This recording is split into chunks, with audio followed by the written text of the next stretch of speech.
Good afternoon, ma'am. We are the Group 6 and now we are reporting Technical English 1, which is legal form in CDI 108, together with my members. Introduction.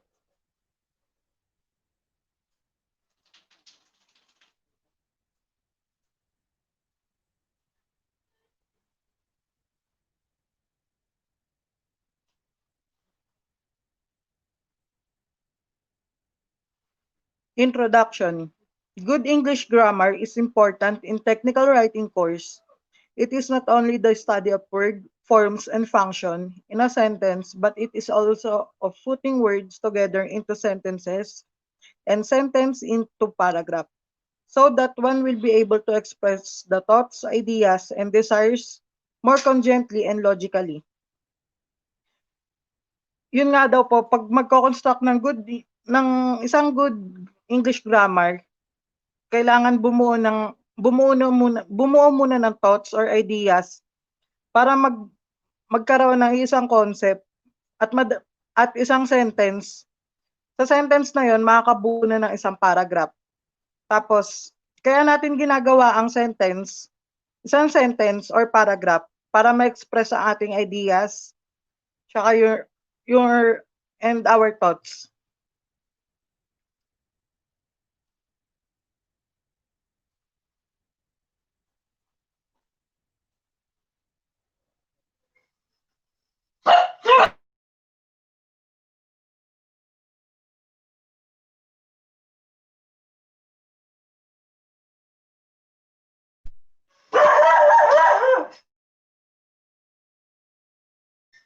Writing is one of the most important, indispensable skills that learners should develop to be able to express his or her ideas. Effective it is the skill every student should master for efficient expression of ideas.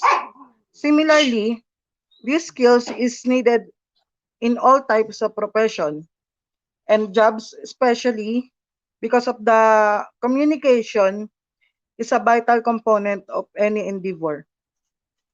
So yun, pag ang pinaka-basic na ginagawa natin, especially sa mga professionals, pag nagko-construct tayo ng sentence, ginagawa natin through writing. Pag nagpapasa tayo ng mga ng mga day-to-day report, ganyan, tulad natin mga student, na-apply natin yung writing through our assignments and yung mga binibigay ng ating mga professors. Proficiency in writing is required not only of civilians but also of uniformed personnel such as police officer who are considered the premier law enforcer in the country. They write police reports during their day-to-day activity. It is imperative that they master writing it come up with an effective police report, considered the lifeblood of police work.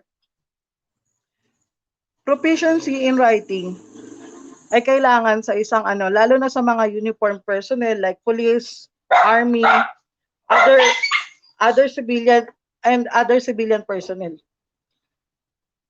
Then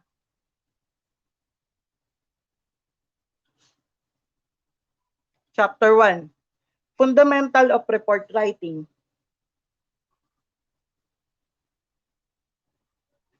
First, report writing. Report writing is the creation of a structured document that precisely describes and examines an event or occurrence. A report is a document that is short, sharp, especially written for a particular audience and purpose. Report writing, ito yung structure of document na nagdi-describe sa isang pangyayari or sa isang bagay na mahalaga. Tulad na lang ng tulad na lang ng example natin, police blotter, sabihin natin. Kailangan every detail nandun, nakasaad dun sa isusulat na report para malaman nila kung ano ba talaga yung nangyari sa specific na crime or sabihin natin ano, yun, tulad ng sinabi ko, sabihin natin crime. Yan. Proceed tayo sa police report. Police report is a chronologically or step-by-step account of an incident and transpired in a given time. Second, it may be written or oral, detail of brief, simple or complex. They may be prepared by anyone in the department from chief to the patrolman on the beat. Yan, police report. Ito yung usually na ginagawa ng isang mga uniform personnel in PNP. Sa ano nila, headquarters, sabihin natin, nandun na yung step-by-step procedure, tapos lahat ng important details nandoon.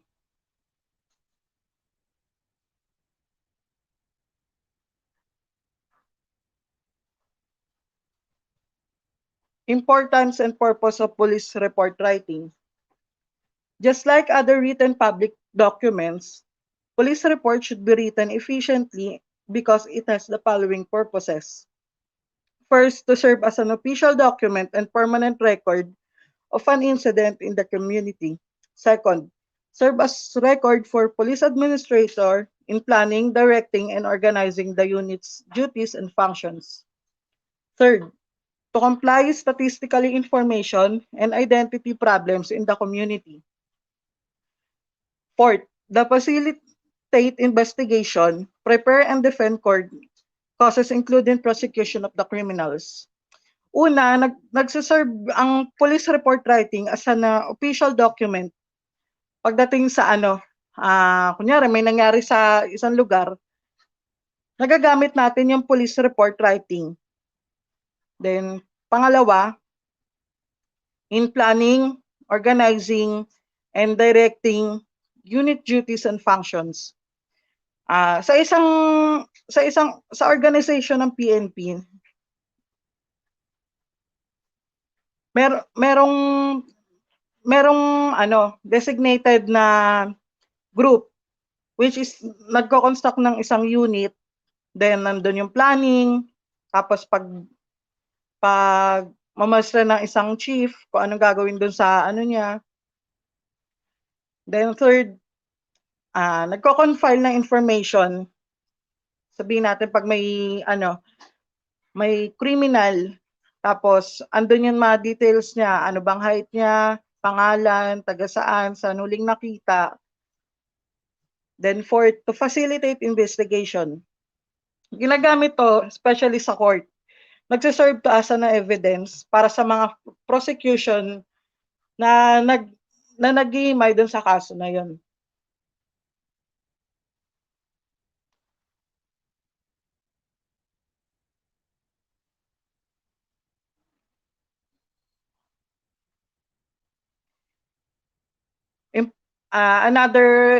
The last three, be a basis for a research. Tapos, to identify the training needs of the member of the Philippine National Police. And the last, reflect the competence and personality of the police writer recording his written work. So, pag uniform personnel yung gumawa, especially sa PNP, nagre-reflect to sa kanyang efficiency and paano gumawa ng report, ganyan. Then, sa pag-training naman, doon makikita kung karapat dapat ba yung siya sa org ng Philippine National Police.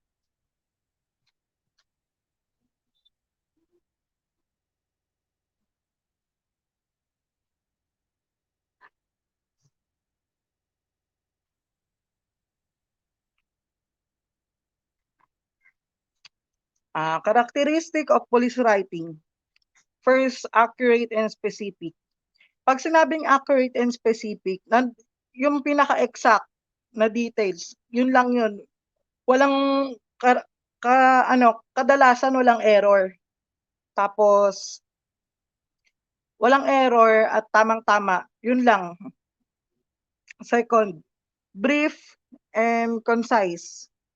Pag sinabing brief and concise, yung pinaka-word na nandun lang, yung necessary lang. Kasi halimbawa, sa mga superiors natin, wala silang masyadong time para magbasa ng pagkahaba-habang police report natin. Kumbaga, pinaka nangyari lang dun sa isang incident. Pangatlo, clear and competent. Police report should be clear and complete. Ibig sabihin, malinaw, tapos kompleto. Tapos kasi kung malinaw at kompleto, madaling mauunawaan at maintindihan ng nakikinig at nagbabasa. Pang-apat, factual and objectives. Pag sinabing factual and objectives, andun yung yung tawag rito. The report contains only fact, not hearsay. Ibig sabihin, kumbaga yung hindi dapat yung sabi-sabi lang eh. Kumbaga yung actual na nangyari. Tapos panglima, well organized and grammatically correct. Katulad nga nung kanina sa introduction, dapat grammatically correct, tamang-tama yung pagkakakonstruct ng sentence para maintindihan at lubos maunawaan nung nagbabasa at nung nakikinig.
Proceed po tayo sa next reporter, which is Mr. Principe.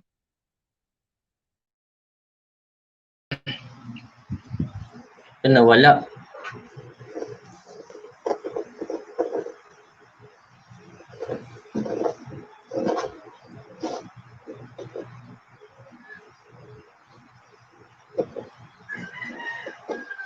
Tuloy natin.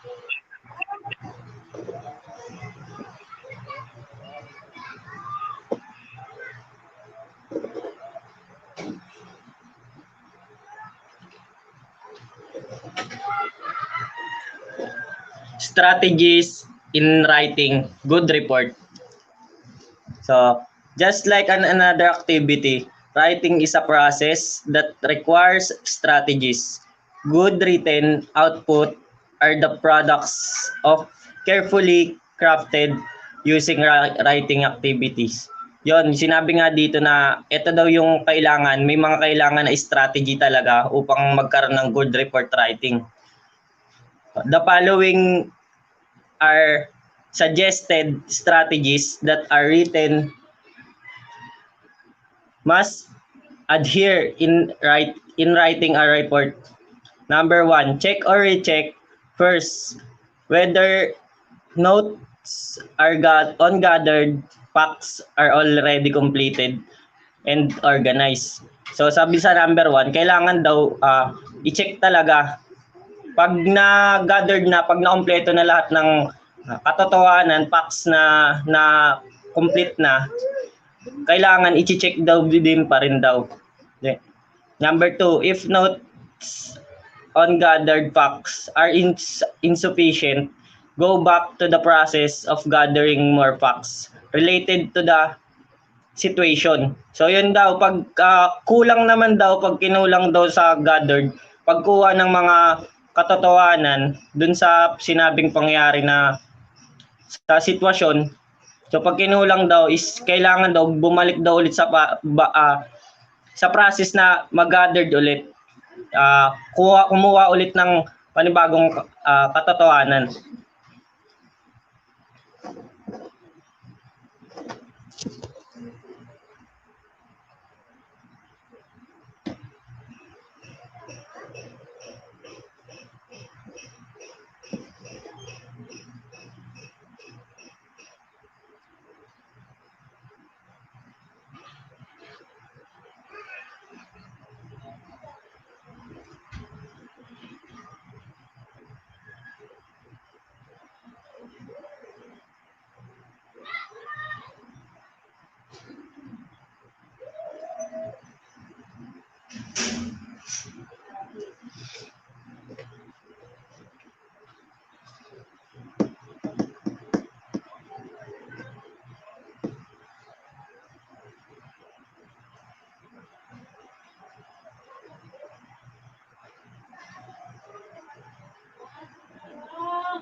Yan. Number 3 naman, make an outline of the report basing from the completely gathered facts. Yon, gagawa nga daw ng outline pag nakumpleto na talaga yung totoong pagkuha ng mga ebidensya or katotohanan. Okay. Number 4, use the chronological order of writing in presenting facts and ideas in the written report. Yan, tulad nga ng katulad kay Nela Navarro, kailangan talaga is chronological, ibig sabihin sunod-sunod daw sa pag-present ng writing report. Number 5, the outline of the report should basically answer the 5 W's and 1 H. Yon, importante talaga is yung 5 W's sa paggagawa ng report is yung 5 W's and 1 H. Mamaya mapapaliwanag dyan kung ano ba yung 5 W's and 1 H. Number 6, prepare a report that could either be simple, brief, complex, or in memorandum form depending on its required format.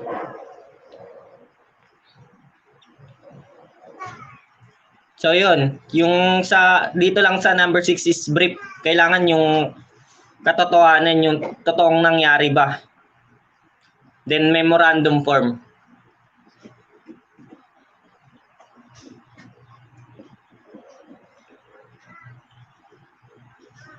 Next slide nga, Barba.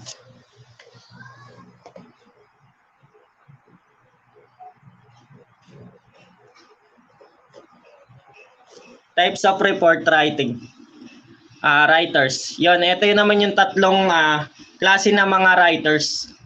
Number 1, writers who write without thinking are those who do not bother to gather facts and information to support the written reports. They are those who not keen in observation and gathers supplement the writing output. So ito sa number 1 naman, ito naman yung writers na hindi siya nag-iisip, basta lang hindi niya pinag-iisipan yung paggagather niya ng mga facts, tapos basta sumusulat na lang siya kung ano yung sinasabi sa kanya. Then number 2, writers who write and think at the same time. So number 2 naman is, eto naman yung writer naman na habang nagagather ng data is sinusulat niya na rin yung kung ano ba yung mga nakukuha niya na facts, yon yung mga katotohanan. So ayun sa number 2 yun. Then ito naman sa number 3, ito naman yung klase ng writers na the writers who think first and write after. So yun, pinag-iisipan niya muna, then bago niya isulat. So sabi dito, these writers are those who gathered specific data. So kinukuha niya muna yung specific na data, then facts and evidence carefully before they write, and they are keen on observing gathered information to back up their report. These are the writers who present report are free from basis, produce, prejudice, subjectiveness, and error in any form. Those they submit report with 100% accuracy. Yan, katulad nga ng kanina yung pinaliwanag yung yung accuracy.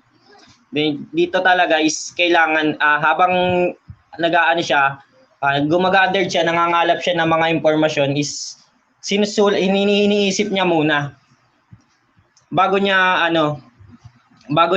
sulatin. Pagkatapos niyang mag-isip, doon niya na isusulat lahat na nag-gather niya.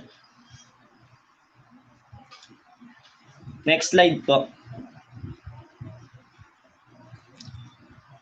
Yan, selection, perspective, and organization. So dito is fundamental style of police report writing. Selection is a selection of information relate to the gathered data in connection with how the writers present this in his report. So sa selection daw is dito yung mga impormasyon na nakuha niya yung relatives, mga nakarelate dun sa mga kung ano bang nangyari doon, kung may crime ba, ganun, kung anong nangyari sa pinagkuhaan niya ng data, kailangan nakarelate siya. Then perspective refers to the point of view from which the investigator present the findings of his report based from gathered evidence. So dito naman daw sa perspective is point of view. Kung ano yung pinagmulan niya, parang pinagmulan. Tapos ginagather siya ng investigator to bilang ebidensya. Okay, organization is the process of how a report is put together after the perspective details of facts have been gathered. So nandito naman sa perspective, sabi specific details yung pinaka na talaga niya. Pinaka pinagmulan specific, pinaka yung umpisa ng na-gathered na data, tapos yung facts din. Facts at katotohanan. Next.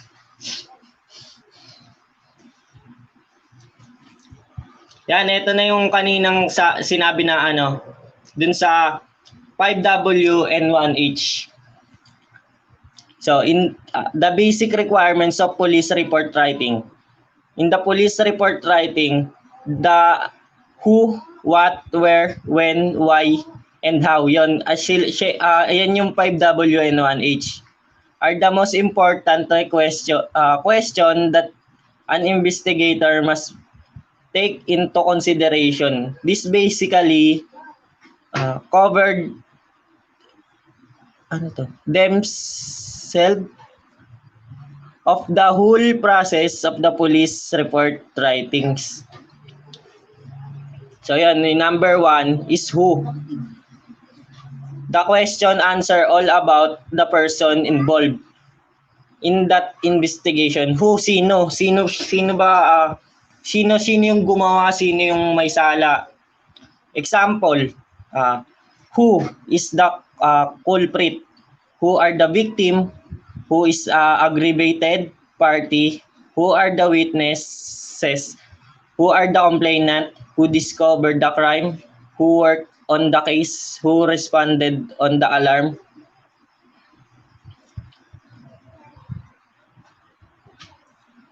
Next.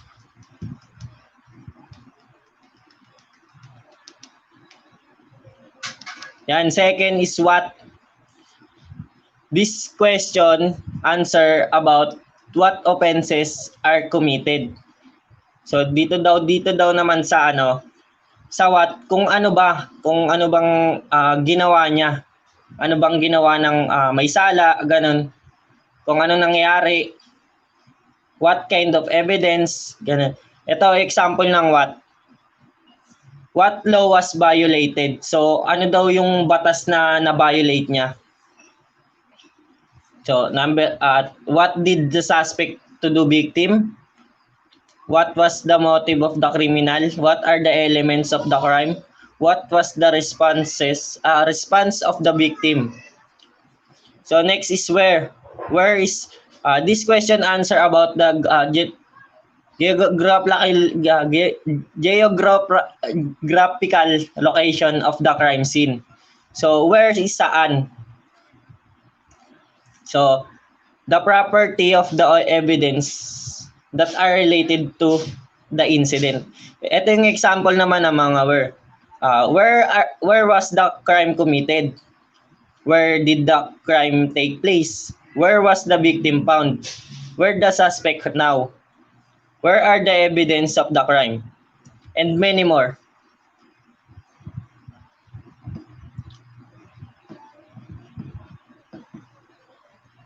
Next po, Barba.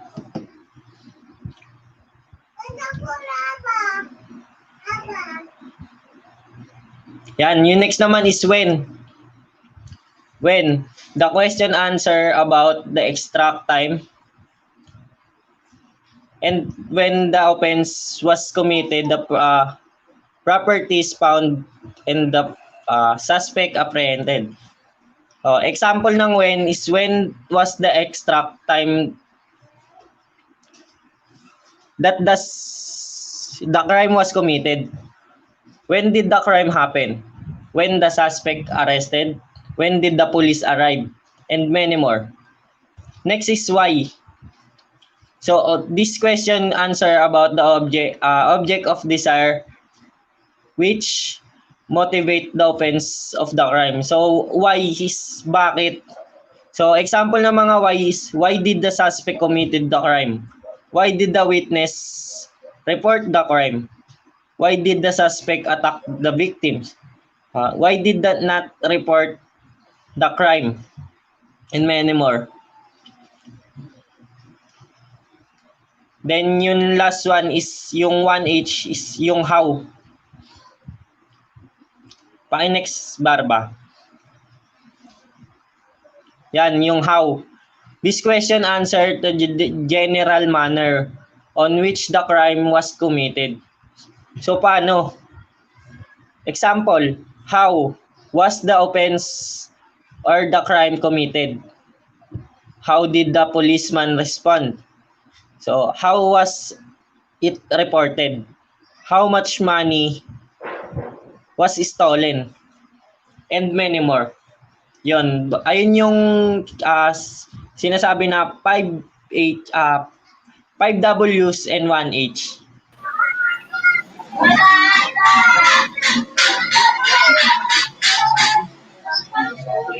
So, sa chapter na tayo. Chapter 2, dito i-discuss natin yung classes, categories, and types of report. Technical reports. Pag sinabi natin technical reports, these are dealing with technical specialized subject. Pag technical, nagpo-focus lang siya sa mga technical. So, sa number 2, problem determining reports. Dito naman sa problem determining reports, ito yung mga written reports na ina-identify dito yung mga existence and causes of certain problem. Sa number 3, problem solution reports. Kung 'di ba sa problem determining reports, ang ina-identify dito yung mga existence and causes of certain problem. Dito naman sa problem solution report, dito ina-identify yung mga processes and solution ng isang problema. Sa number 4, facts finding reports. Dito sa fact finding reports, yung mga nag-gather mong facts, yung mga nag-gather mong evidences, dito mo siya ilalagay sa fact finding reports, lahat ng facts na nag-gathered mo. Sa number 5, performance report. Ito yung mga activity or operation ng isang police unit or isang organization. So we have categories of report. Number 1, operational reports. Pag sinabi nating operational report, ito yung mga reports about police incident, investigation, arrest, identification of persons, and other miscellaneous report for routine operation of police organization. Number 2, internal business reports. Pag sinabi nating internal business reports, ito yung mga written reports about financial, personnel, purchase, equipment, property and maintenance, and general correspondence na importante sa isang agency or organization's management. Sa number 3 naman, summary reports, ito yung mga furnished na reports na kailangan ng isang police administration para masolusyonan yung isang crime accident. Yun yung categories of report. 2 general types of report. 1. Basic or informal reports are reports that are most related with ordinary miscellaneous incidents, usually in letter or memorandum form. So dito sa basic or informal reports, ito daw yung mga reports na mostly ordinary siya, miscellaneous incident, tapos naka-memorandum form siya. Dito din sa basic or informal reports, yung generic format nito is may heading, may addressee, the text of the body, and the name of the writer. Yun yung basic or informal reports. Next, investigative or formal reports are reports that are cover all the exact and exhaustive narration of facts. Dito naman sa investigative or formal reports, ito na yung kinocover niya lahat ng exact narration of facts. Sa investigative formal reports, meron siyang kinaklasify siya as initial or advanced report, progress or follow-up report, and final or closing reports. Yun yung 2 general types of reports, yung basic or informal report, saka investigative or formal reports. Specific types of police reports. Number 1, spot report. Pag sinabi nating spot report, ginagawa ito within 24 hours pagkatapos ng insidente. Saka yung report na to, ini-inform siya immediate sa mga chief of police or mga higher position para makapagbigay sila ng mga command sa kanilang nasasakupan. Number 2, special report. Itong report na ginagawa based from directive or instruction from higher police office. Tapos yung special report, yung format na ginagamit dito is yung memorandum format. This report should contain the rationale and the action. Rationale, pag sinabi nating rationale, ito yung specification or details related to the problem. Pag sinabi naman natin action, ito yung mga expected action or response of the receiver or the reader will do after reading the reports. Yun yung special report. Number 3, beat inspection report or after patrol reports. Widely practiced written forms of communication in situation. Tapos yung beat inspection report naman ito ay ginagawa siya daily kasi kailangan mag-submit ng mga report ng mga beat patrol or mga naka-duty na beat patrol or yung beat patrol saka yung mga nagpapatrol cars. So, sa beat inspection report or after patrol reports, gumagamit din sila ng memorandum format. Number 4, wanted person report.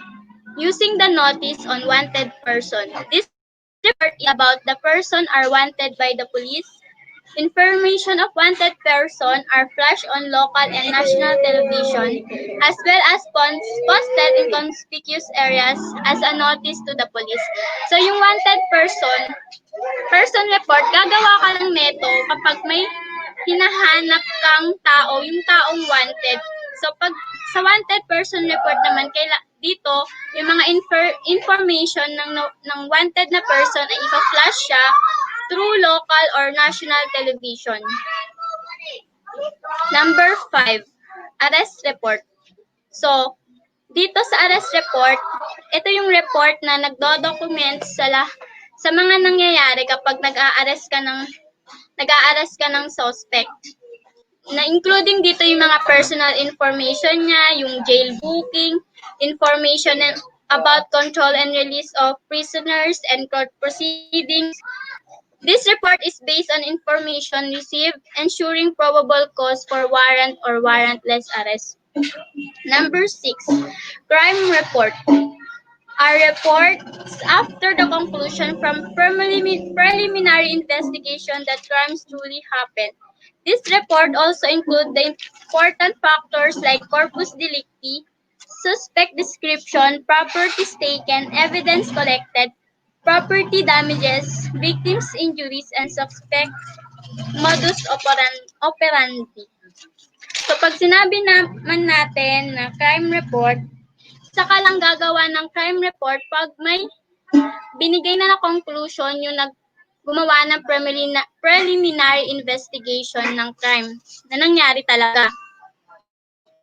So dito sa report na to, ito yung mga important factors, halimbawa yung corpus delicti, yung description ng suspect, mga properties na kinuha, yung mga evidences na nakolekta, yung mga na-damage na property, tapos yung victims' injuries, tapos yung suspect's modus operandi. Number 7, situation report or SITREP is a form of status reporting that provides decision makers and readers a quick understanding of the current situation. It provides a clear, concise understanding of the situation, focusing on meaning or context in addition to the facts. So dito naman sa situation report, kailangan pag situation report, kailangan mo maging specific dito. Kailangan mo sabihin agad-agad kung ano ba yung nangyayari doon, kung ano yung sitwasyon mo doon. Halimbawa, kung may operation kayo, so kailangan mo humingi ng tulong. So, tatawag ka, kailangan mo sabihin kung ano yung eksaktong nangyayari, kung ano yung sitwasyon nyo. Yun yung situation report.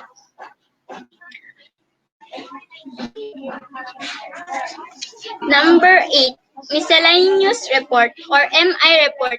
This is used to document any incident, situation, or circumstances that are not or designated by particular life. The purpose of this report is simply to maintain the integrity of the department's reporting system. Dito sa miscellaneous report, ito yung mga ginagamit ito sa pagdodocument ng mga insidente, mga sitwasyon or circumstances na hindi naman crimes. Na yung purpose nito is to maintain the integrity of the department's reporting system. Number 9, incident report. Report is written by the officer who investigates the accident. This type of report documents all the facts and information about any vehicle accidents, whether it's fatal or non-fatal. So dito sa accident report, sa naman diba gumagawa nito yung mga nasa highway patrol. Ito yung mga gumagawa ng reports tungkol sa mga vehicles accident, whether it's fatal or non-fatal. Pag sinabi nating fatal, ito yung yung grabe, nakakamatay. Pag yung non-fatal naman, parang ano lang, hindi naman siya grabe, ganun. Number 10, the investigation report. Written to investigate a particular case or crime. This report is important in court proceeding. The prosecutor's office can use this in filing appropriate cases, while the court can use this for minor offense and for determining whether the accused is guilty or innocent. So dito sa investigation report, ginagamit siya para mag-investiga ng isang crime. Itong report na to ay importante din sa court proceedings, sa prosecutor's office para pag-file ng case. Tapos ginagamit din to, pwede din itong magamit ng court sa mga minor offense para ma-determine kung kung ang accused ba is guilty or innocent.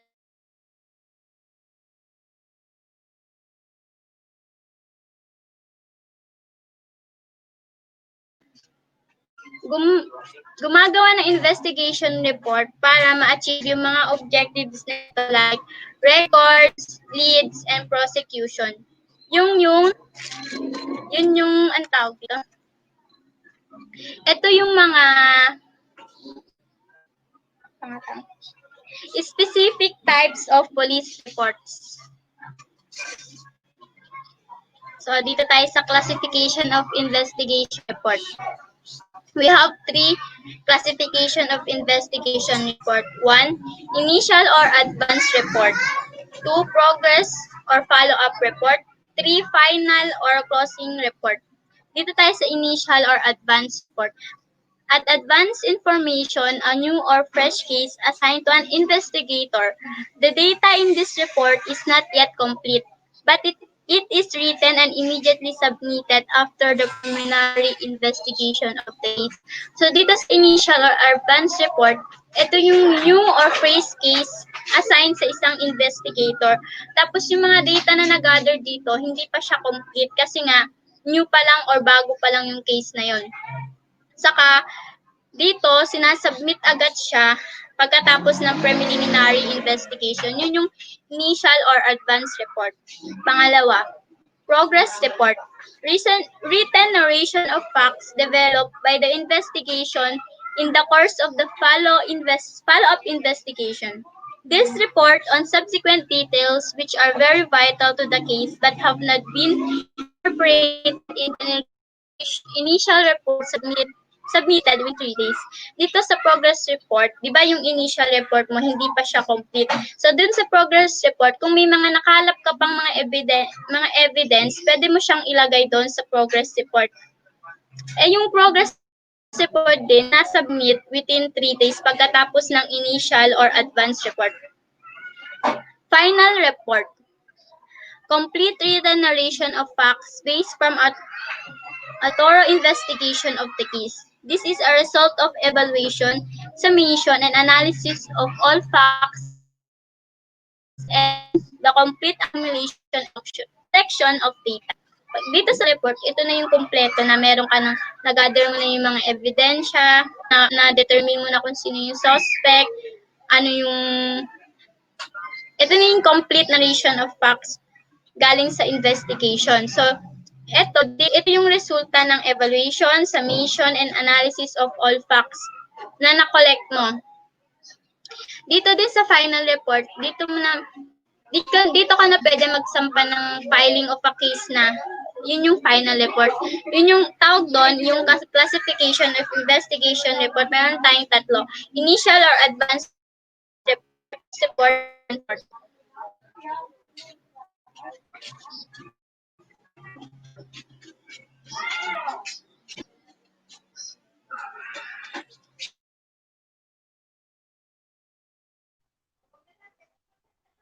So yan. Chapter 3, Police Blotter.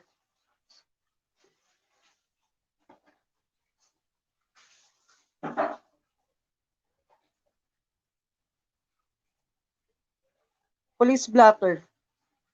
The General Headquarters of the Philippine National Police issued Circular Number 5 on December 10, entitled Prescribing a Uniform Police Blotter of the Philippine Police. This circular mandated the different police offices and units in the country to follow the said forms and usage of the police blotter. So yun, sa circular number 5, nandun yung pinaka yung na prescribed na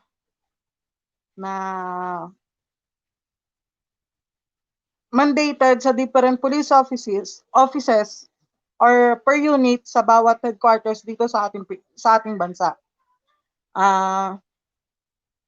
Mandated on December 10, 1192. Next po.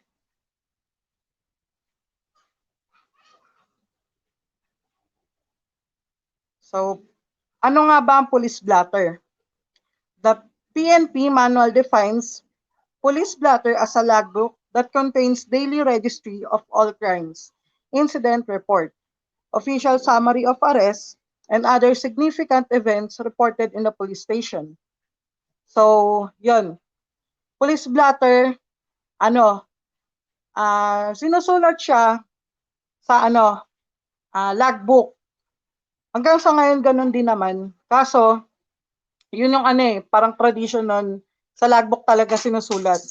Pero ngayon, meron na, bawat headquarters natin dito sa Pilipinas or other units, meron ng e-blotter na tinatawag. Ginawang e-blotter para i-modernize yung data storage, and nandun yung wala pa rin naman pagbabago eh. Andun pa rin yung crime data document. Next po.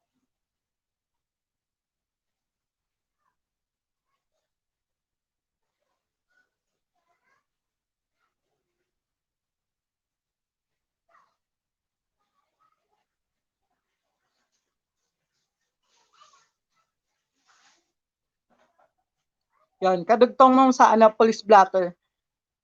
Police blotter in PNP, circular number 5, it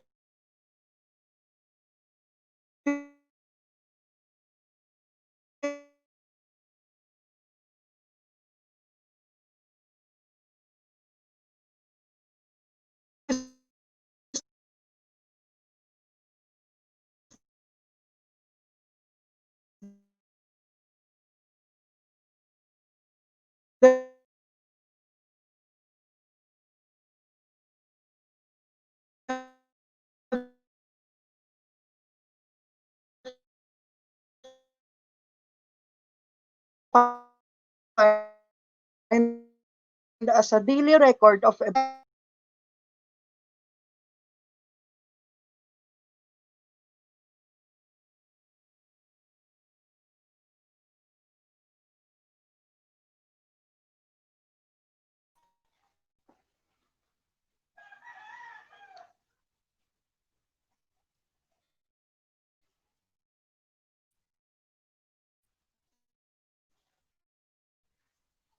So, sorry for inconvenience. Yung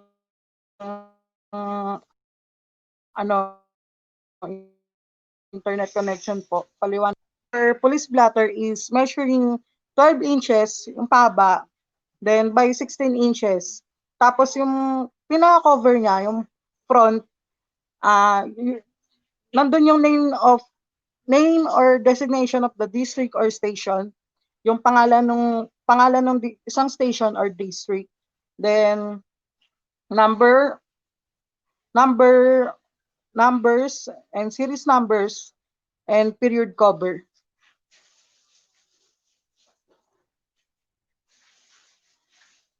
Procedure for making blotter entries.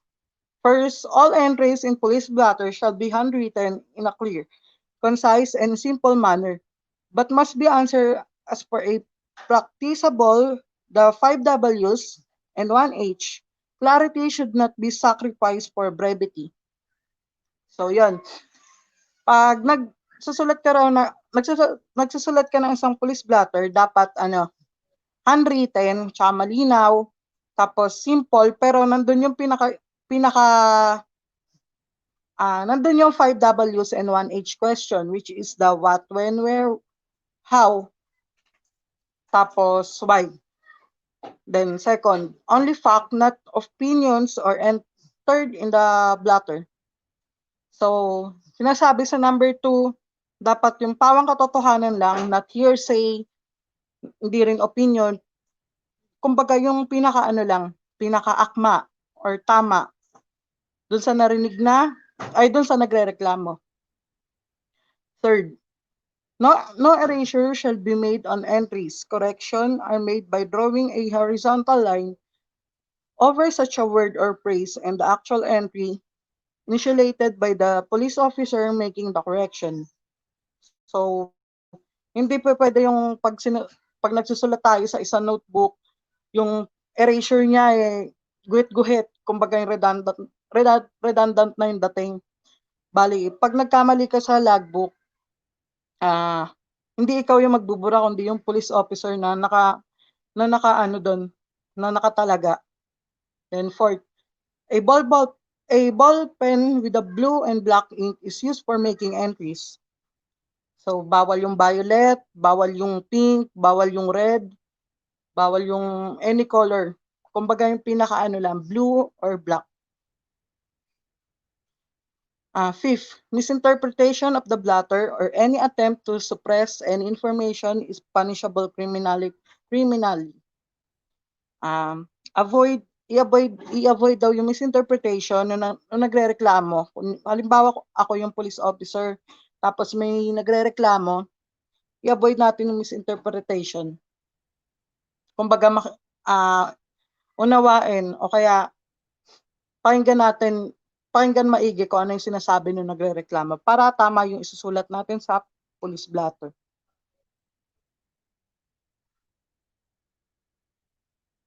All entries must be legibly written in a longhand and consecutively numbered. Kumbaga yung bawat entry, akma rin yung number na nandun sa logbook. Tapos 7, every page of the blotter shall be consecutively or chronologically filled in. No line or space shall be left blank between any two entries. Yung pag-skip ng page, bawal din yun. Kumbaga kung puno na isa, bawal ka lalaktaw. Nung kasunod, dun ka magsusulat. 8. Any development of a case reflection in the blotter should be a new entry at time and day it was reported. A reference to the previous entry number of the case, however, should be made. So, yun. Kung sakaling may nagreklamo, ngayong araw na to, dapat ngayong araw mo rin isusulat. Hindi mo pwede ipabukas or isa makalawa or the next day, ganyan. Kumbaga, kung anong oras ngayon, kung anong araw ngayon, kung anong taon ngayon mo isusulat. 9. During every shift, the duty sergeant under the supervision of the duty officer or complaint desk officer shall sign the blotter. So yun, sa lower part ng police blotter, andun yung kumbaga yung patunay or lagda ng isang nung officer na present that time. Kung sino man yung nagsulat ko sa logbook, dapat siya din yung pipirma dun sa ilalim or lower part ng logbook or page. Tapos, next, unit required and accountability of police blotter. First, a police blotter should be maintained by a police station. So, yun. Ang logbook, bawal iuwi sa bahay. Kumbaga, sa police station lang or unit. Second, all PNP operation units or division in the Metropolitan Police District, together with the station and substation, should maintain and separate blotter. So, yun. Sa per division or unit, dapat nakaseparate Metropolitan Police District, tapos kung ito man ay station or substation, dapat nakaseparate, hindi pinag-halo-halo. Third, the General Headquarters, PNP command reflecting the same as accountable items on their property books.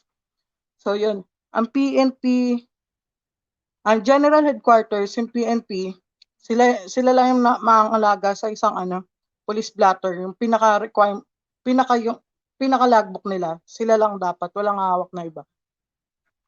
Next, fourth, it is a responsibility of the PNP unit's commander to the properly maintain, use safe keep and account the police blotter. Fifth, police force shall continue to use the present police blotter provided the forms and rules should be followed. So yan, kung nakikita niyo sa baba, yung entry number, date, time, event, incident, disposition, ito yung pinaka-format, no? Pinaka-format ng isang police blotter. Tapos sa entry number, yon example 001, date ngayon, halimbawa, time ngayon, kung events, incident, kung ano ba yung pinaka nangyari. Tapos disposition, syempre for investigation. Next.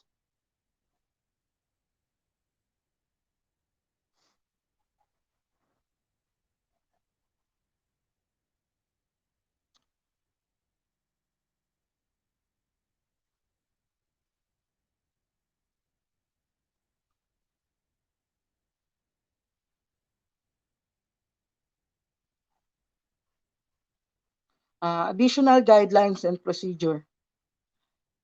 As mandated in Standard Operating Procedure or SOP number 2012-001 dated March 26, 2001 or 2011, PNP adopts a uniforms and standard procedure on how to enter the police blotter so that the service offered by the police or record complaints in the police blotter shall be done in the most efficient, fast, and accurate means. The following guidelines and procedures shall be observed in entertaining complaints recording data of the same in the police blotter. So yun, March 26, 2011, may ginawang SOP or Standard Operating Procedure number 2012-001. Uniform and standard procedure on how to enter the police blotter shall be done. So yun. Pag isa sa mga guidelines nito, dapat pag gumagawa ka ng police blotter, mabilis, tapos pinaka clear, then accurate dun sa sinasabing details no nagko-complain para madali natin madaling mahimay kung ano man kung ano yung nangyari dun sa pinaka-incident no nagrereklamo. Then next po. So next reporter po natin si Jeffrey Liad. Chika, dumingin. Incident reporting and filing out of incident.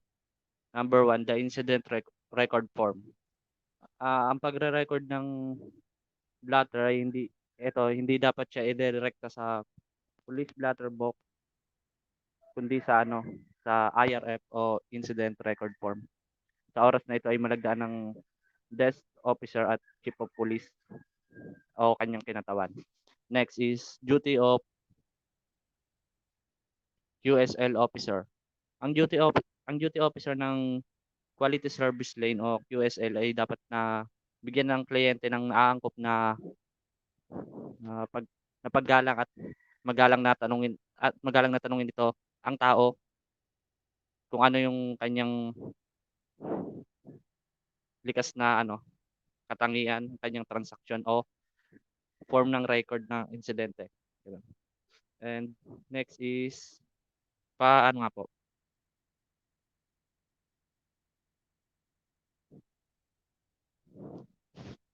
Number 3 po next.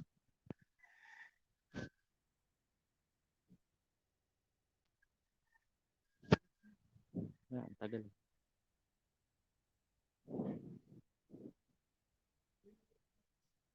Next po.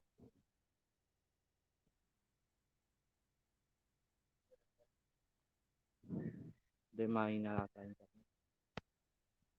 So, office office space for clients. Ang opisyal na tungkulin ng QSL sa lahat ng oras ay gabayan at tulungan yung mga kliyente niya na para punan yung form, and yung QSL duty officer ay dapat gawin ng pareho para sa kanya.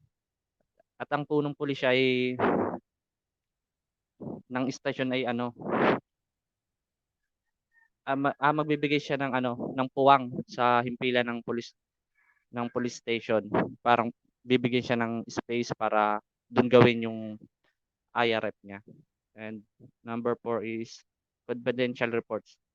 Ito yung mga confidential, ito yung mga may kinalaman sa protection ng mga kababaihan at mga bata.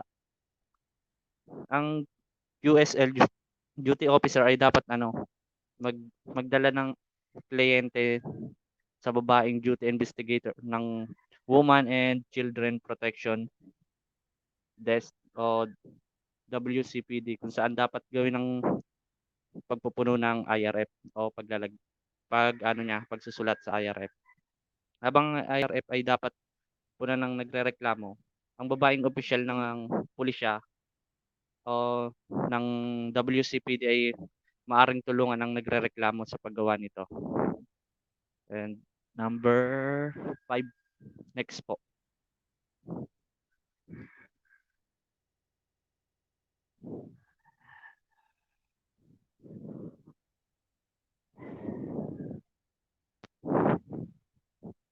Information on the reporting person. Ang unang item na pupunan sa IRF ay ang pangkalahatang impormasyon tungkol sa taong nag-uulat. Ito yung naglalaman siya ng pangalan, address, trabaho at iba pang magkatulad na impormasyon tungkol sa nag-uulat na tao o biktima. O biktima man siya ng isang krimen o hindi. Baba. Yan, and data of suspect.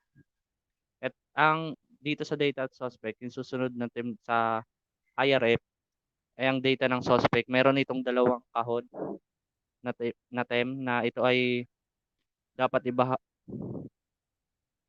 ba to?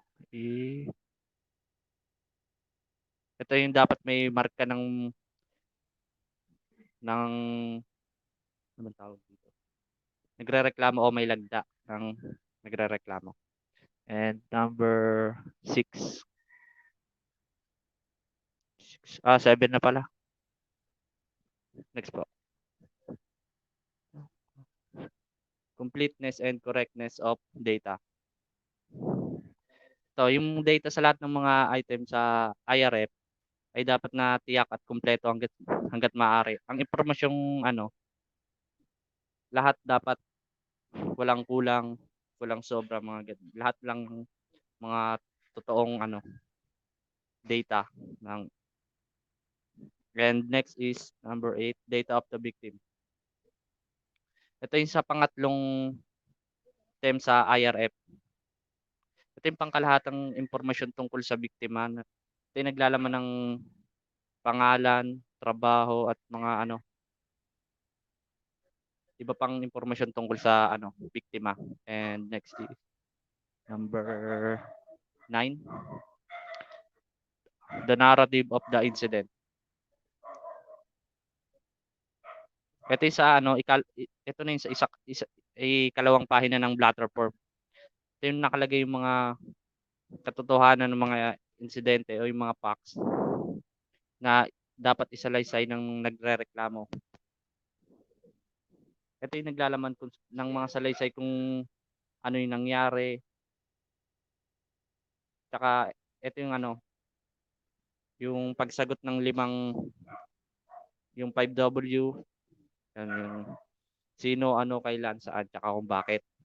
At isang H, yung paano. And number 10,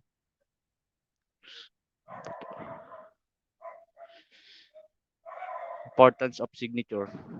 Ito kailangan talaga itong lagdaan pagkatapos ng salaysay kasi ito yung parang pinaka-official na tungkulin na nagtatala. Yan. Number 11, ano ba yan? Incident record, transaction receipt.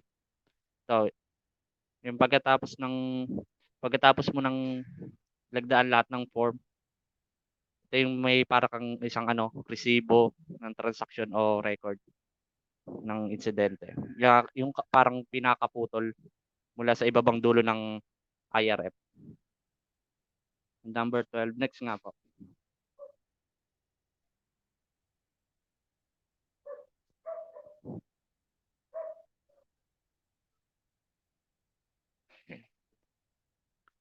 Maintenance of the official police blotter. Ito yung mga layunin nito, yung lahat ng mga transaction ay dapat lamang mapanatili ang isang official na police blotter at isang official na police blotter RF.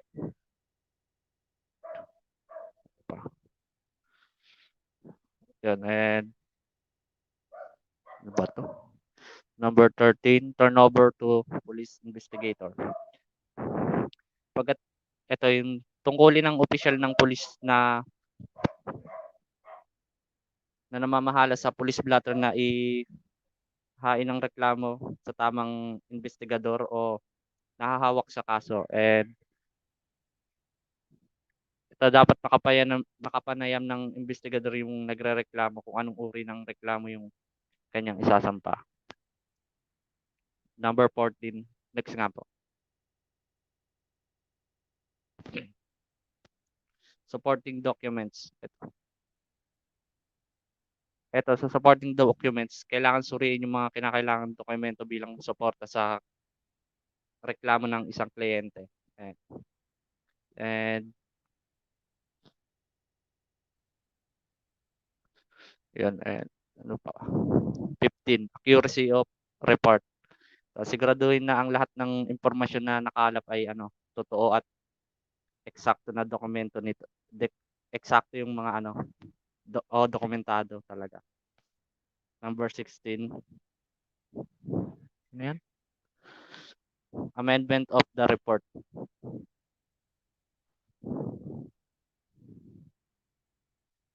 Ito yung yung kung may gusto pang idagdag, gawaing pandagdag sa kanyang reklamo o kailangan ipaalam sa investigador o sa pinuno o para mapuno yung police blotter. Ganun. And next nga po. Ayan yung itsura ng IRF. Next po.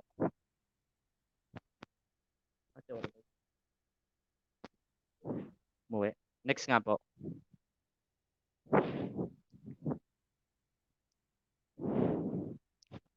Procedure for recording incident report in the police blotter. Number 1, manual recording of the crime incident report from IRF to police blotter. Ito yung mga naitala sa IRF. Pagkatapos itong isulat ng tao, doon mo na ililipat siya sa tsaka mo na siya ililipat sa police blotter, kaya gaya ng sinabi ko kanina. Kailangan dadaan muna sa IRF. And importance of the police blotter.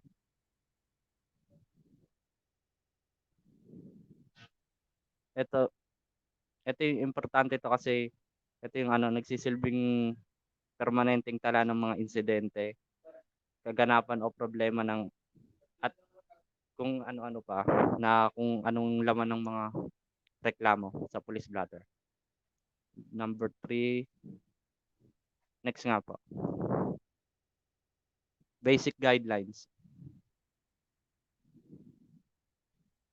Ito yung mga nakasulat sa IRF ay karaniwang nagiging tala o inililipat sa police blotter ng pulisya. Habang ito ay nasa isang form ng pagsasalaysay. And ito.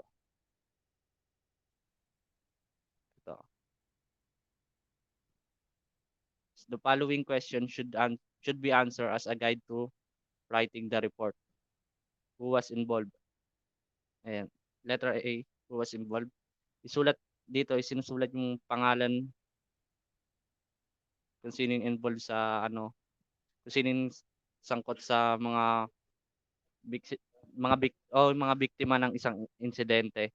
O ganun. And B, when did take happens.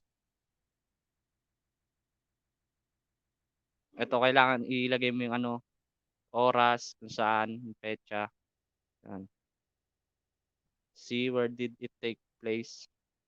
So example nito yung sa master bedroom ng isang dalawang palapag ng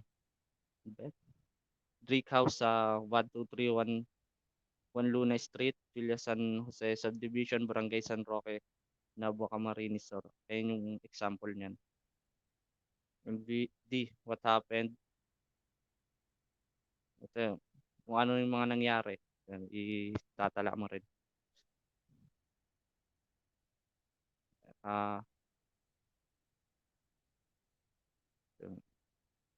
E, why did it happen? So, kung paano yung nangyari. Kung anong motibo ganun. How did it happen? Ito pala yung salaysay kung paano nangyari yung buong insidente. Dapat tala mo lahat ito yung paglalarawan o pagkakasunod-sunod ng mga pangyayari. And number 4,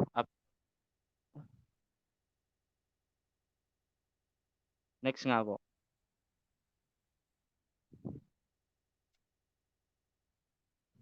Affixing signature and contact details. Ito, sa sandaling ang isang insidente ay na transcript na sa police blotter ang desk officer ay at ang reporting person ay dapat mag-sign sa police blotter. Dapat itong sa ilalim, dapat nilalagdaan yung sa ilalim ng pangalan nila. And nakalagay din dito yung address, numero. Yan. And number 6, penal cost. Ito, ang anumang paglabag sa SOP na ito ay haharapin sa siwa ng maaaring magbigay ng ebidensya. Ito, ang mga all units commander ay dapat isama sa pagsisiyasat sa ilalim ng lintunin ng responsibilidad na utos o karagdagang katibayan. Ito, ang mga reklamo ay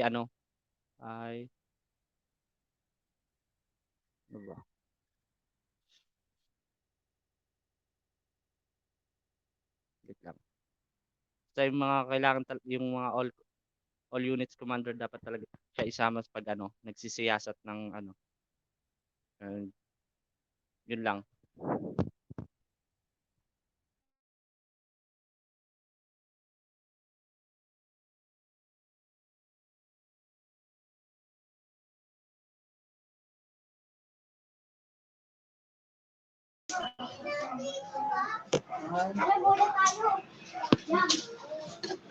Okay, chapter 4.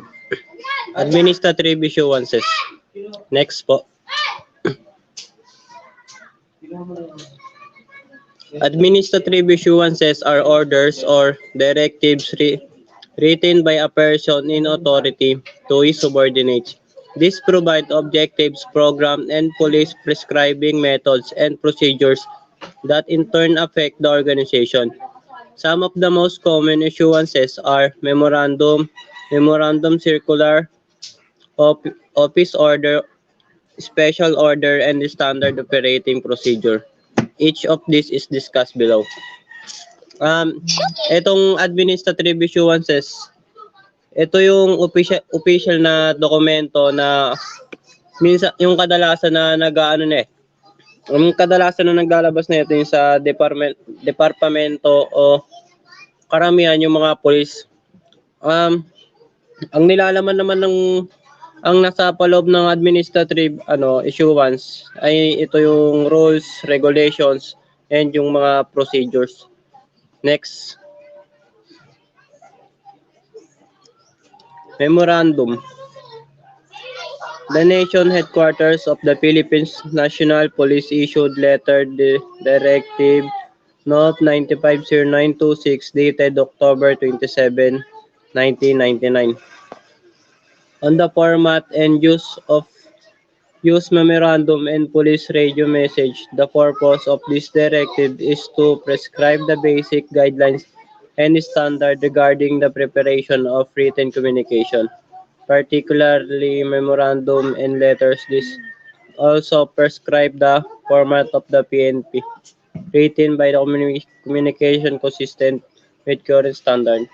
Ayan, eto nga memorandum. Mamaya may ipapakita tayo dyan example niya ng yung mga pagkakasunod-sunod ng ng memorandum kung paano gawin. Pa-next po. Yan, memorandum is the inter-office dealing with official matters in the police organization. Its message is written in the fewest possible words.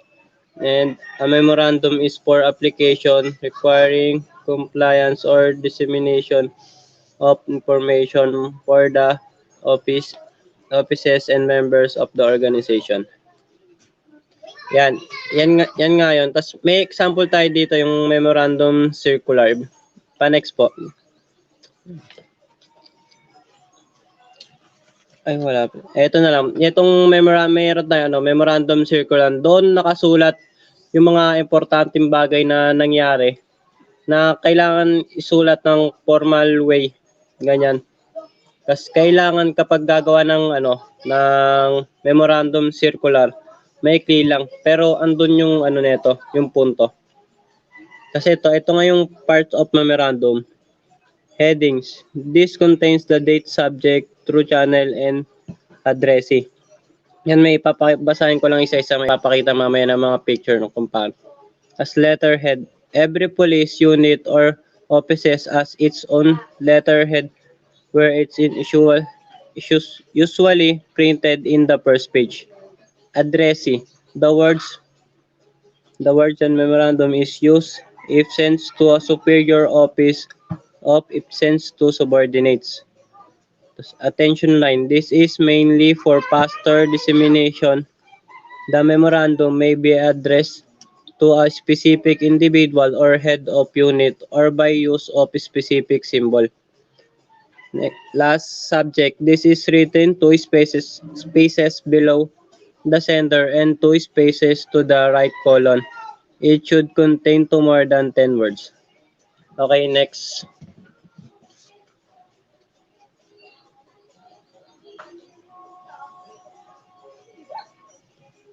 Next slide po. Ayan, ito makikita natin dyan yung headings. Diyan sabi nga dito nakalagay yung date, tas kung kanino mo siya ipapadala ng for provincial director, Tacolon City Police Station, tapos from kung kanino yung chief of police, tas subject kung anong purpose, ganun. Spot report of stabbing incident. Tas yan nakalagay yung date, March 7, 2018. Tapos itong letterhead. Ito naman nakalagay ito sa pinaka top ng bond paper. Sa pinaka taas siya. Yan talaga yung Republic of the Philippines Department of Interior of the local government, National Police Commission. Yan. Next.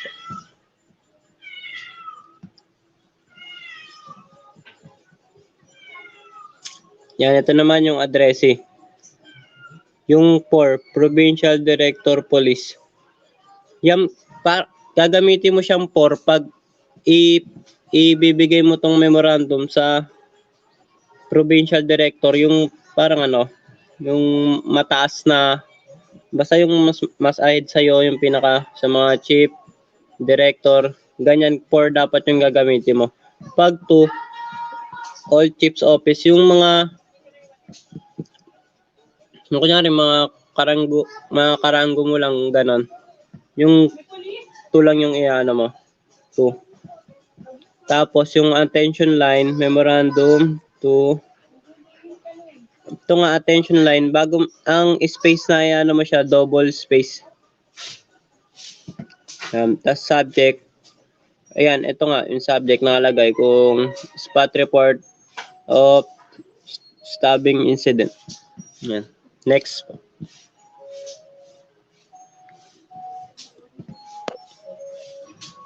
Okay, next reporter. Region po.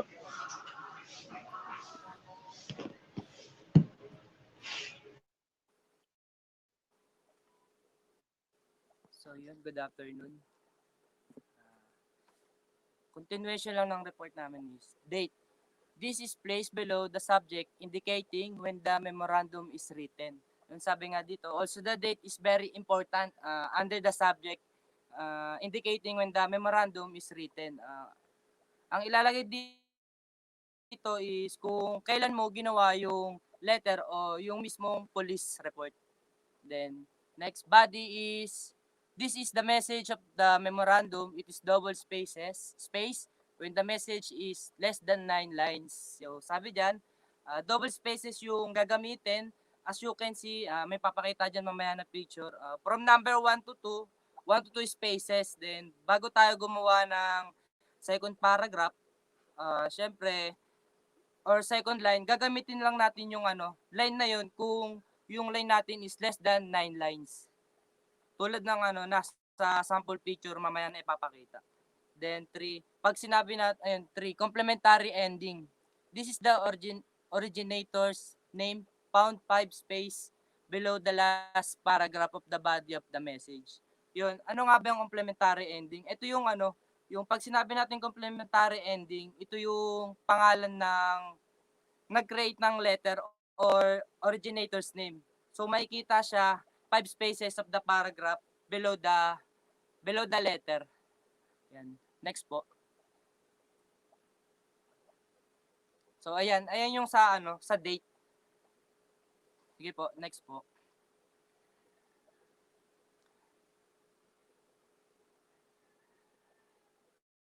Next po. Salamat. So ayan yung sinasabi ko kanina sa body. Kung nakikita nyo, yung number 1 to 2, mayroon siyang 2 spaces hanggang sa 3. Ayan yun yung sinasabi ko. Next.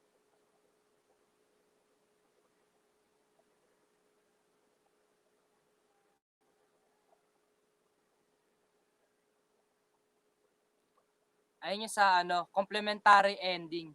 Diyan naman yung sinasabi natin na yung originator's name, ayun yung nasa baba.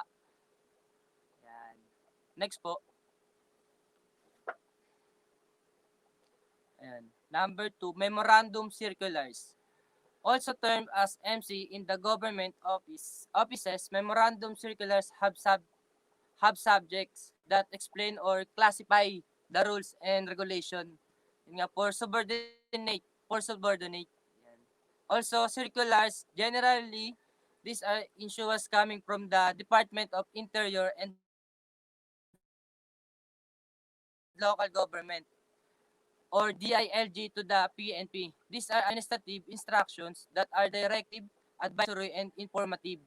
The signatory is the department secretary, and it mostly deals with subjects like delegation of authority and instructions or regulations to be implemented. Yun, sabi nga dyan sa circulars, ito yung nanggagaling sa Department of DILG, which is Department of Interior Local Government, na ibinibigay sa PNP na kailangan niya ipa-implement nga daw at ipaalam sa buong PNP organization. Then next po.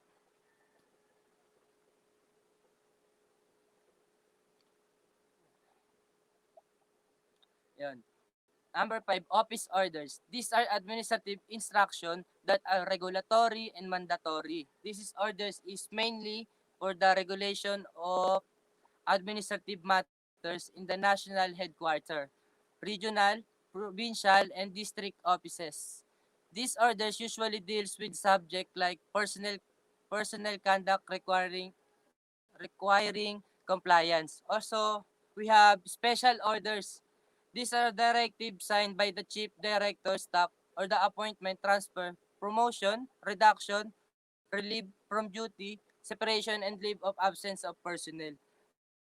Yun yung sabi nga dyan sa special orders. For example, meron tayong isang personnel na ita-transfer or meron tayong isang personnel or police na bibigyan ng ng promotion or reduction, etc. Ang tawag natin doon is special orders. Yun. Number 7, Standard Operating Procedure, also known as SOP, is about instructions to be followed. Yun yung Standard Operation Procedure nga daw is about instructions to be followed on routinary basis concerning regular procedure. The chief of the directors direct this. Yan. Next po.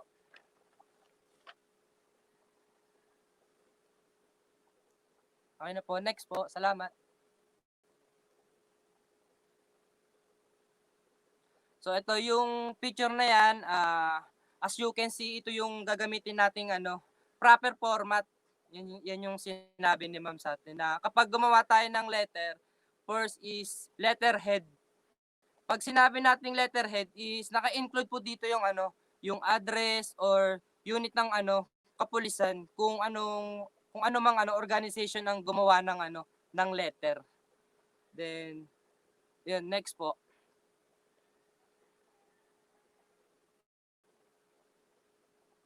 Ayan naman yung yung example ng spot report.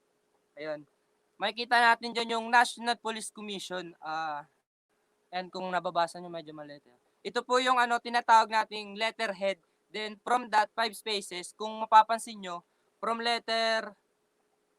letterhead to memorandum 5 and from memorandum 4, dahil yung address is superior. Yun din yung pagkakaintindi ko lang din sa sinabi ni Ma'am.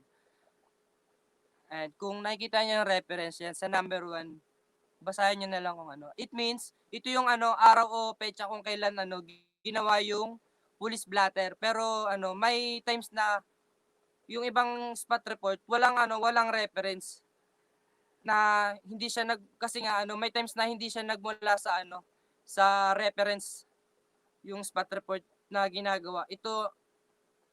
Ginagawa ito on the day kung kailan nangyari yung mismong krimen. Yan, dito naman sa number 2, hindi ko na ganong mabasa, ang liit kasi.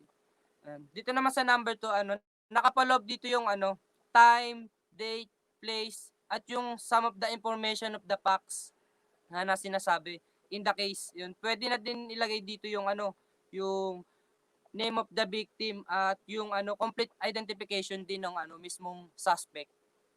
And sa number 3 naman, so dito naman sa paragraph number 3, naka-indicate din dito yung scenario ng pangyayari, kung paano nangyari yung mismong krimen. And also sa number 5, dito naman number 4, nakalagay naman na dito yung yun nga yung other facts of the case, and naka-include na dito yung recommendation responding recommendation or responding action ng mismong authority. Yun. Then sa number 5, hindi na gaanong kita kasi na-crop ko eh. Ayan. Sa number 5 naman, alam naman natin na dito makikita yung pangalan na nag-create ng letter. And yan yung pinaka-example ng ginagawa natin na na spot report. Next po.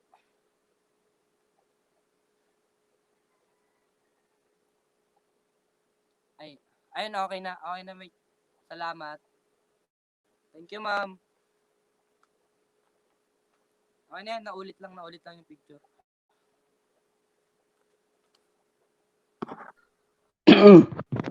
Good afternoon po, ma'am. Chapter 5, Classification of Investigation Report. Next po.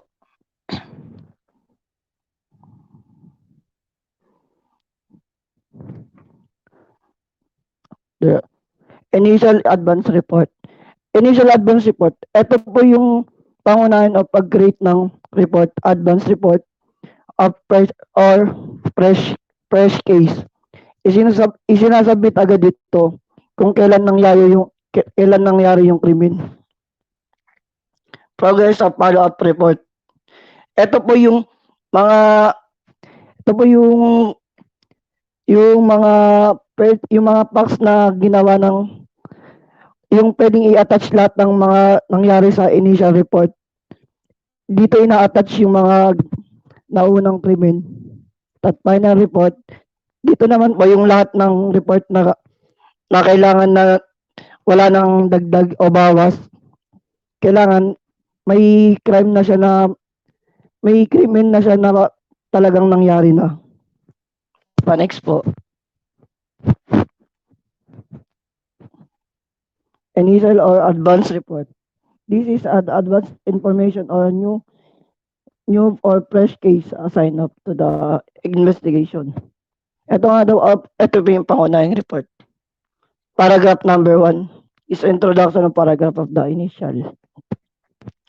Halimbawa, kapag ang reference kang pinag-iwanan, ang reference is police blotter. The object of the introduction paragraph is to point out the leader of the ano. Ito po yung point of the leader para makita mismong reason bakit ka nag-create ng mga report. After presenting the introduction paragraph, that through will proceed with the paragraph number 2, narrating and facts gathered. Introduction paragraph. Dito mag-proceed ka na mga paragraph. Dito lalatag ang lahat ng case. Letterhead. Ito pong letterhead, hindi na nababago. Letterhead. Yung unang reference na kung ano yung yun pa rin ilalagay mo. Sa number 2, dito nakalagay yung time, date, place, kung saan nangyari yung mga krimen. At sa 3 brief facts of the case. Mga nangyari o mga ginawa ng mga dito nakapalab yung mga facts report. Sa 4 naman po, other facts. Pwede ka na magdagdag pero bawal ka na po magbawas dito ng isusulat mo. Sa requested recommended action. Ito yung mga request ng body of the victim. Next na po.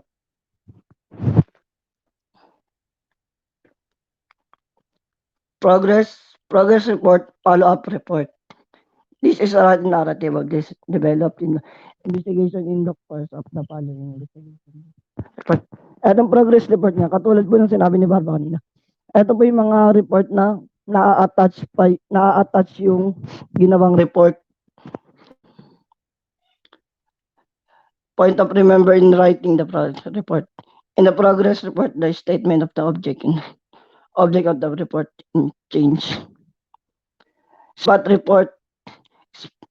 report alleged shooting incident. Ano po? Spot report yung pagdating sa mga progress report, pagkakaroon ng pagbabago, magiging reshooting ito. Ay, pag spot report po, ito yung police blotter na pag progress naman po, ito yung alleged report pagdating sa progress, pagkakaroon ng pagbabago, magiging reshooting ito. Wala nang alleged cause. Next po. Next po. Subject. Support. Saan na to? Spot report. Hindi ko mabasa. Spot report or police blotter at report at isa same sila. Parehas spot report sa police blotter. Progress report. Pagkakaroon ng pagbabago initial to progress report. Mag-aaral ng pababa. Ito. Saan na? Hindi ko na makita. The introduction paragraph also changed from initial report to the progress. Ito po yung mga pinangyarihan ng unang criminal pinangyayari. Support ito. Next po, pa-next na. Progress to follow up investigation. Pa-next na po.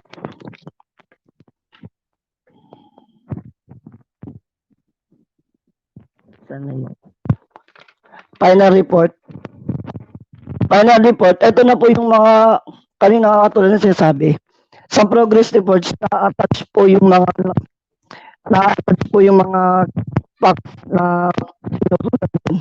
Dito sa final, kailangan may pinang kaso na nangyari na yun na yung pinaka final na nangyari. Wala nang bawas, wala nang ibabago dito sa final. Lahat ng cases tama na yung sasabihin na lang sa ano. Kaya po. Next.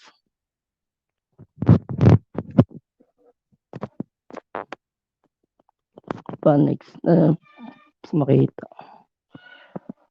Point of reminder. Writing final.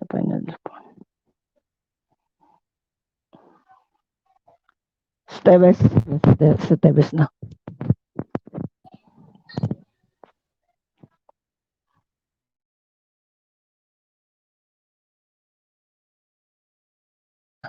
Ano yung mic? Spot report. Ba to? Hindi makikita. Yung reference ng blotter entry doon sa spot report. Makikita. Wala.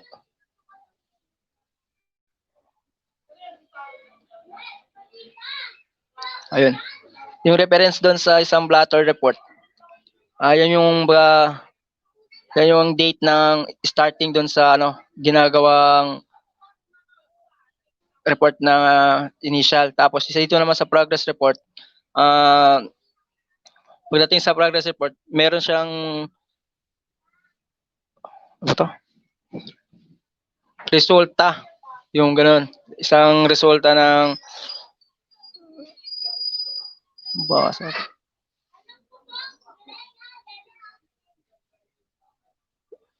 ba to? Yun, sa progress report may magbabago lang yung isang yung subject, magbabago lang yung subject. Tapos yung sa final naman, tama ba ito? Ito ba yung namin? Sa final naman, yung police blotter naman, magbabago naman yung subject, yung magiging subject nun, it's kakaroon na siya ng final na kaso. Kung ba may final na kaso nang ipapile sa isang suspect.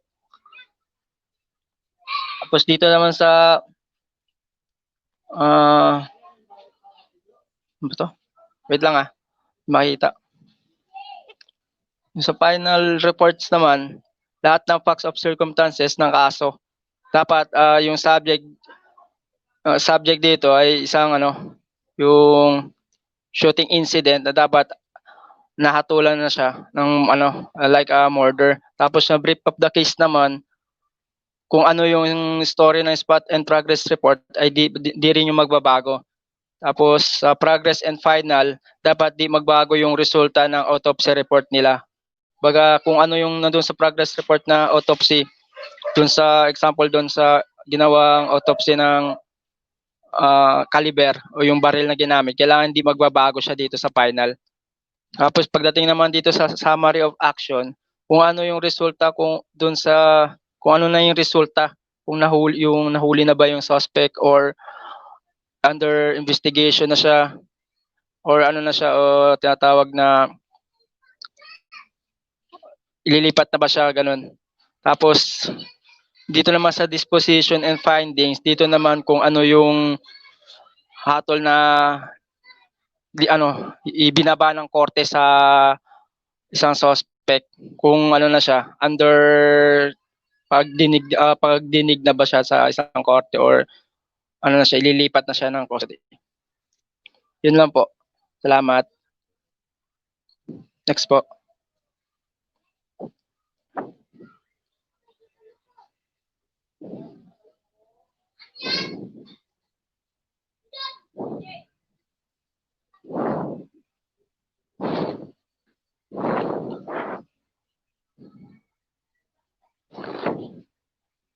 Next na po. Okay.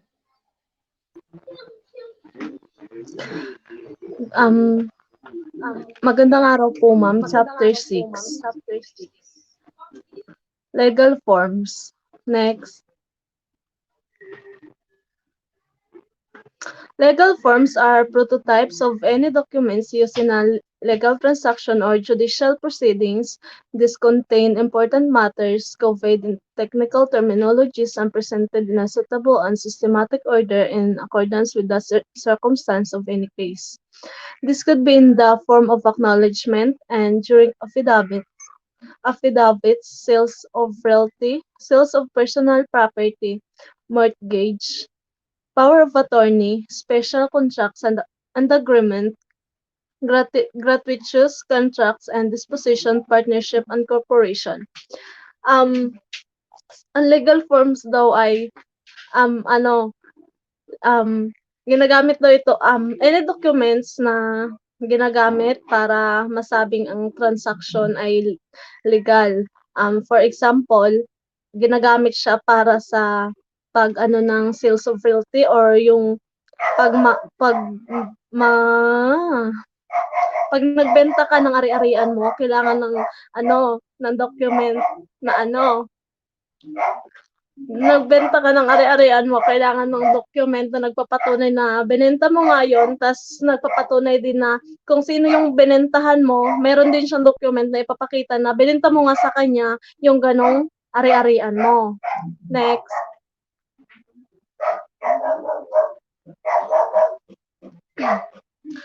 Legal forms related to law enforcement. The following are some examples of legal forms related to the enforcement: sworn statement, affidavits, complaints in criminal cases, and inquest forms. Number 1, sworn statement. This is also termed as sworn declaration. This is document containing facts related to a legal proceedings. The person who makes the declaration affixes his her signature na separate endorsement paragraph at the end of the document with a statement that the declaration is made under oath. Dito sa sworn statement, nagagamit ito sa, for example, ng isa kang complainant, tas sasabihin mo na magko-complain ka sa barangay, magko-complain ka. Tas pagkatapos nun, maglalagay ka ng signature dun sa baba ng complaint mo na nagpapatunay na sa'yo, na ikaw nga yun, sa'yo galing yung pagsasalaysay na iyon, tas ginawa mo yun under oath, tas na hindi ka pinilit or hindi ka pinilit or ginamitan ng dahas para gumawa ng ganong declaration. Next. Affidavit. These are types of verified formal sworn statement of facts signed by an affidavit or author at witness by a notary public. An affidavit could be used as evidence in court proceedings. An affidavit is composed of commencement, these identities, the affiant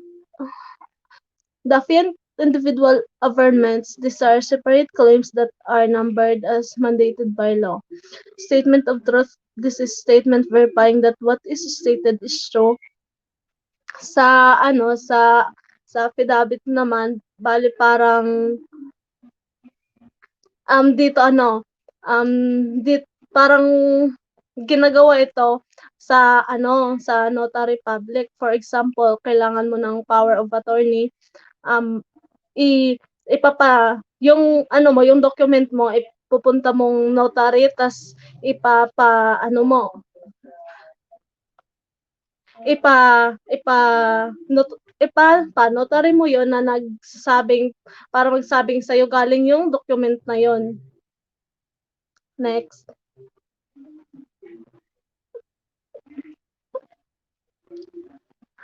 Sample of affidavit.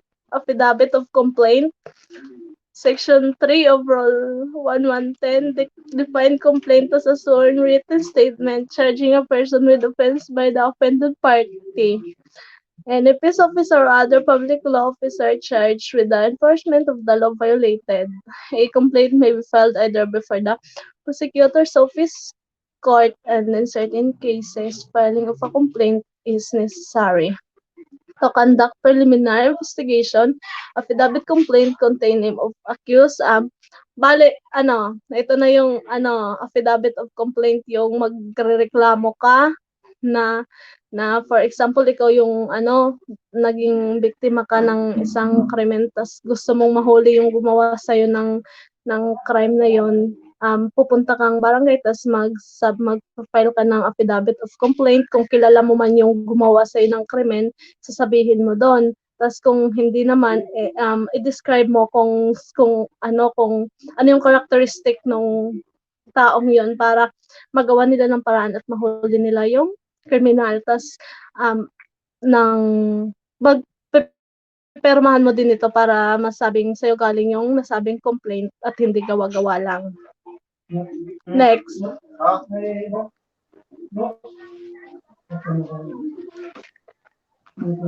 Next.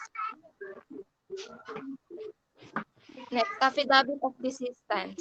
A complaint executes an affidavit of desistance when he no longer wishes to pursue a case against an accused or defendant in a court.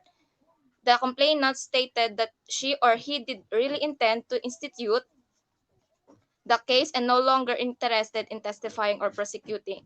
Ito, yung affidavit of desistance, ito yung parang nangangako yung nagsasampa ng kaso na hindi niya na itutuloy yung kaso na yun. Ayun lang. Basic lang siya.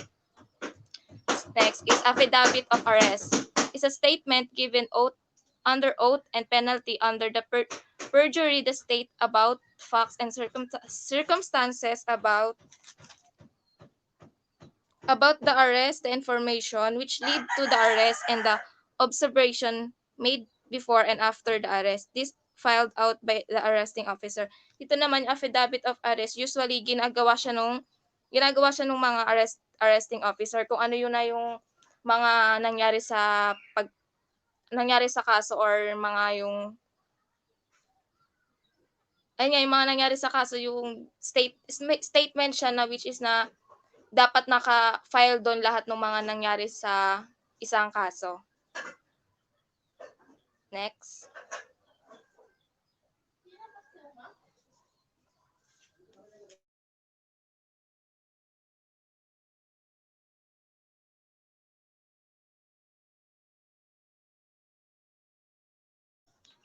The affidavit of witness. An affidavit of witness is a legal and binding document of written testimony of a witness as a way for evidence to be presented in court. It is usually filled out by lawyer and then filed as part of the case. Affidavit has to be truthful and just give facts by my personal feelings or opinions.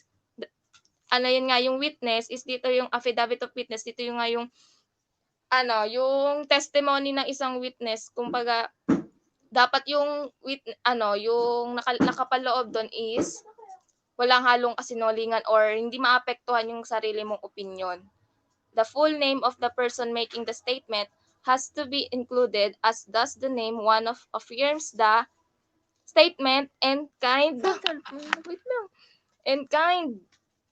can be also used to record testimony of an expert witness in cases. Ayun nga.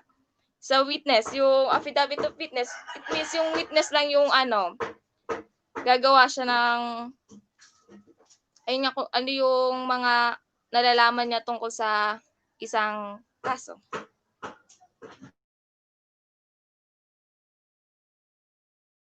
Next po.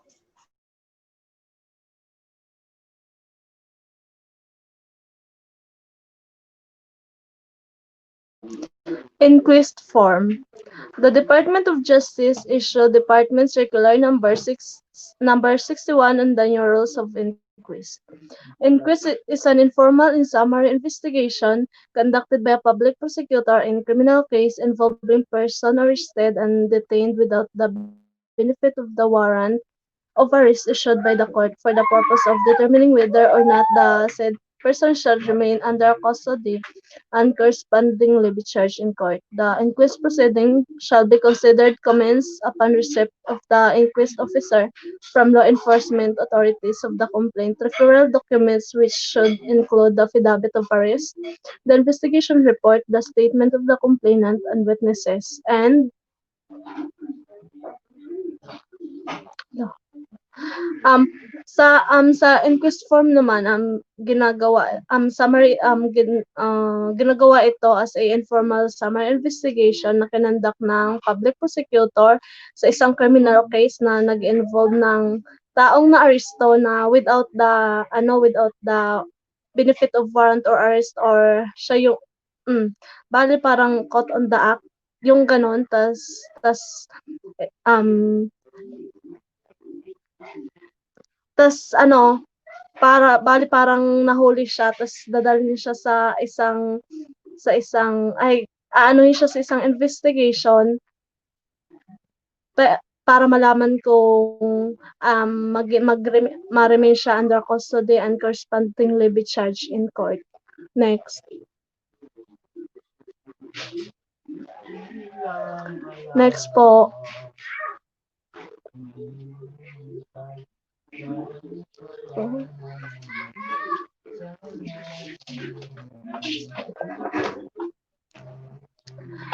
Next po.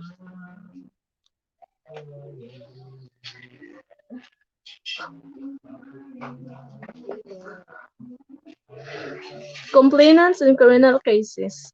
It is important that those who will be writing the police report will be familiar with the forms of complaints in criminal cases, its format, and the standard headings and captions of cases.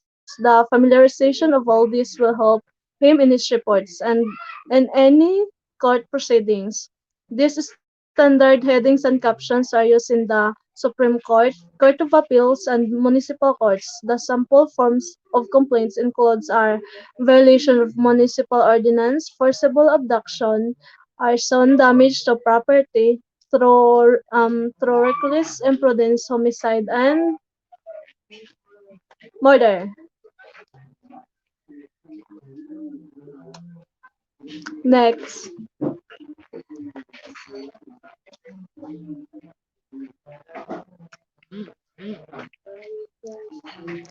Next na. Ayan. Ayun naman, ito yung example ng sample of standard heading and caption of the cases. First is sa Supreme Court is ayan nga nakalagay nga diyan yung Republic of the Philippines and Supreme Court, lugar kung saan yung tapos yung magsasampa versus ay yung kalaban versus or yung magdedependent, dependent, GR number. Okay. Sa Supreme Court naman yan, yung mga headings. Di ba yung mga headings nga kung yung sa umpisa ng letter, yun. Next po. Next naman in the Court of Appeals. Sa Court of Appeals naman, ganun din, parang same lang din siya ng sa Supreme Court. Next po.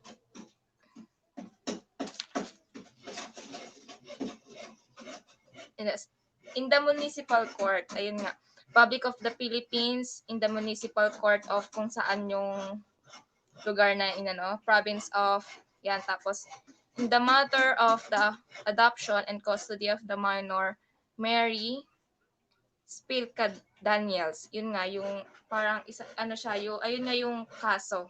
Sa naman to? In Municipal Court. Next po.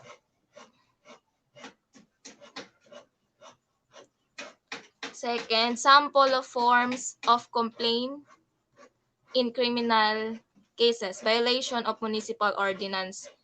Ito naman yung yun nga, Sample siya ng letter ng sa violation of ordinance sa mga barangay. Undersign, dayon nga yung mga muli. Accuses da yung nagkasala of the violation of ordinance number, kung anong nalang number yung ordinance na nalabag niya, series of kung anong taon, and of municipality of kung saang lugar, committed as follows. Ayun na. So on and so forth. Ayun lang, parang fill in the blanks siya. Next po.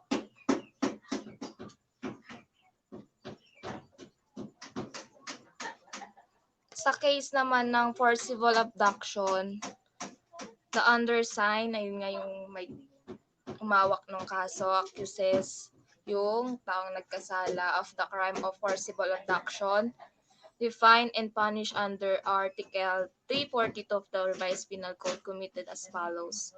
That or about the day, ayun nga, kung anong oras, araw, taon, nangyari yung krimen na yun.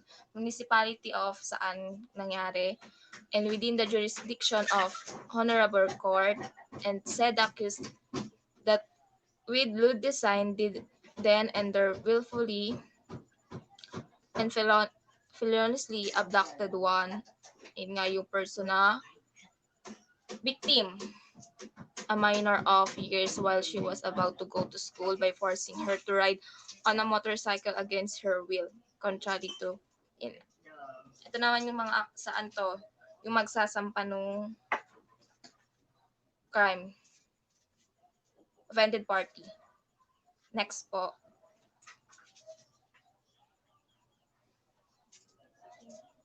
The crime of arson.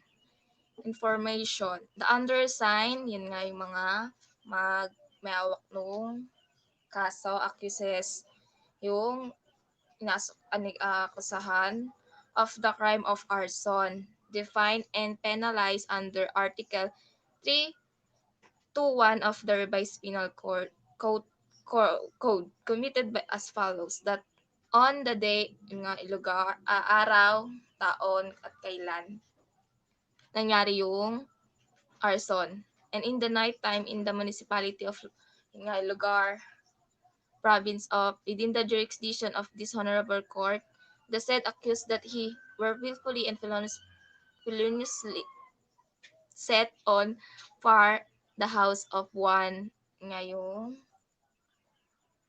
basta arson, kaso siya na arson, panununog, applying kerosene to pile of wood nearby to the damage and prejudice of the said. Yun nga, kung ano yung mga, yung mga pinsala ba na ano. Ayan. Yun lang. Sa crime of arson naman yan. Next po. Sa homicide, the undersigned, ganun pa din yung mga mawak ng kaso accuses dahil yun nga yung nasampahan na the crime of homicide defined and penalized under the Article 249 of the Revised Penal Code, committed as follows, that on about, ayun nga ulit, araw kung kailan nangyari, at around 7 in the morning in the municipality of kung saan nangyari, kung saan yung jurisdiction niya, province of yung lugar, within the jurisdiction of this honorable court, the said accused with intent to kill and without any justifiable cause, and the either assault, attack, and wound one, ay nga yung biktima, name of victim, with a hunting knife in front of the public market, inflicting a mortal wound with penetrate the heart, and which resulted in the instantaneous death of the said victim. Ayun nga, victim. Next po.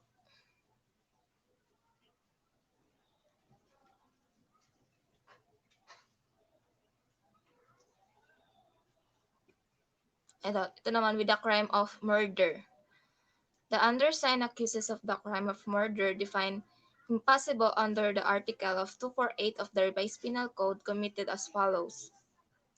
That or about araw, araw kung kailan nangyari, the municipality of, lugar kung saan nangyari, province of, and within the jurisdiction of the Honorable Court, the said accused while serving of serving and house helper in the household of, yun nga kung ano yung kung sino yung may-ari ng bahay, with treachery and evident premeditation and with great abuse of confidence, then did their willfully, unlawfully, and frequently attack, assault, and stop her employee with a knife while the latter was asleep in the master bedroom alone to ensure that the wound would not be any nearest to him.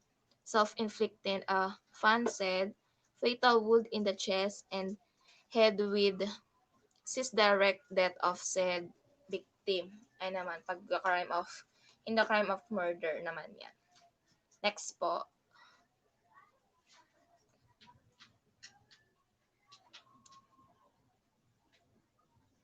Ito naman, sample of format of sworn statement. Ayun nga yung kanina, yung sa sworn statement, sino pa ang salaysay.